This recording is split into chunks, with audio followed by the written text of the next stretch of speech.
Hello,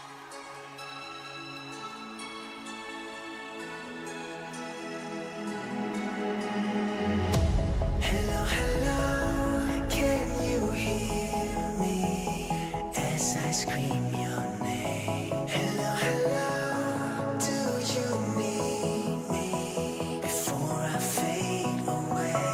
Is this a place that I call home to find what I've become?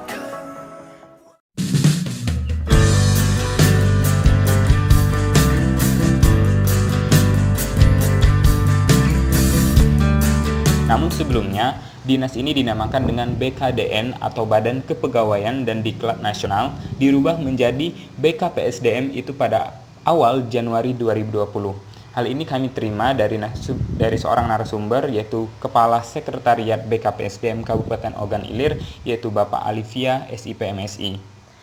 Ada 5 pokok pembahasan yang kami diskusikan dan diamati. Yang pertama yaitu perangkat regulasi, yang mana perangkat regulasi berpedoman pada PP nomor 5 tahun 2019 tentang ASN atau aparatur sipil negara, atau yang sebelumnya dipedomankan yaitu berpedoman pada PP nomor 11 tahun 2017. Yang kedua, struktur organisasi. Tentunya pada struktur organisasi Dinas BKPSDM Kabupaten Ogan Ilir ini pastinya ada kepala dinasnya, ada sekretariat, wakil sekretariat, kepala bidang, dan pegawai-pegawai lainnya. Untuk tugas setiap pegawai telah diatur sesuai dengan Ruangan pertama setelah kita masuk ke kantor BKPSDM adalah ruang tunggu. Di dalam ruang tunggu terdapat meja resepsionis. Ruang selanjutnya adalah ruang sekretariat, di mana ruang sekretariat diisi oleh sekretaris, subbagian umum dan kepegawaian, serta subbagian perencanaan dan keuangan. Di sebelah ruang sekretariat adalah ruang kepala badan, dan di sebelah ruang kepala badan adalah ruang rapat kerja.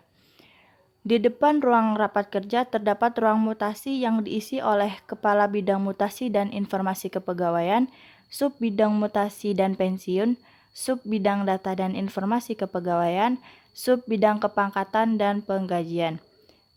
Sebelah ruang mutasi terdapat ruang pengembangan yang diisi oleh Kepala Bidang Pendidikan dan Pelatihan, Sub Bidang Diklat Struktural, Sub Bidang Diklat Fungsional, dan Sub Bidang Diklat Teknis. Dan ruang di sebelah ruang pengembangan adalah ruang P3. Bahwa Badan Kepegawaian Pengembangan Sumber Daya Manusia Daerah mempunyai fungsi sebagai berikut. Yang pertama yaitu pelayanan administrasi dan perencanaan di bidang manajemen kepegawaian. Kedua yaitu penyelenggaraan hubungan kemasyarakatan dengan lembaga kemasyarakatan. Dan yang ketiga pelaksanaan pendidikan dan pelatihan aparatur. Yang keempat pengadaan, penyiapan mutasi, pengangkatan, pengembangan, pemberhentian pegawai dan pensiun. Dan yang kelima yaitu pengelolaan aturan-aturan di bidang kepegawaian. Dan yang terakhir pengelolaan kesejahteraan, karsa, dan kedisiplinan pegawai.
Mutasi adalah suatu perubahan posisi atau jabatan atau tempat atau pekerjaan yang dilakukan baik secara horizontal maupun vertikal dalam satu organisasi. Dalam hal ini, maka mutasi yang dimaksud adalah pemindahan pegawai ke dinas lain atau instansi lain. Pada BKPSDM Ogan Ilir ada 3 jenis mutasi. Yang pertama, ialah mutasi dengan mengajukan pemindahan karena alasan atau penerimaan biasa. Kedua, mutasi dengan melalui seleksi terbuka untuk pegawai prosedural tergantung kedua instansi menyetujui dan menerima. Dan terakhir, mutasi dengan dilakukan berdasarkan hasil kinerja yang telah mendapat evaluasi dan dilihat dari latar belakang pendidikan.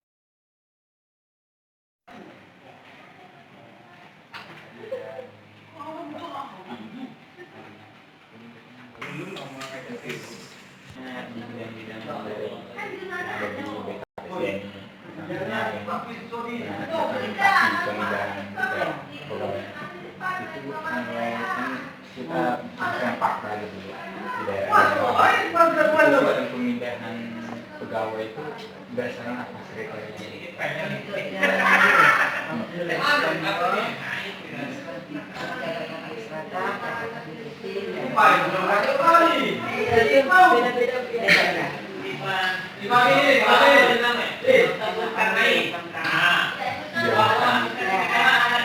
Kalau yang masih biasa itu harus ada instansi yang terima dulu, terus berpasangan dari instansi berikutnya. Itu syaratnya itu. Kalau untuk yang biasa. Tapi kalau untuk yang pejabat memang kalau untuk instansi dua itu jabatan pimpinan tinggi pertama. Kita berdasarkan kalau untuk pengisian jabatan S1 jabatan pimpinan tinggi pertama sekarang.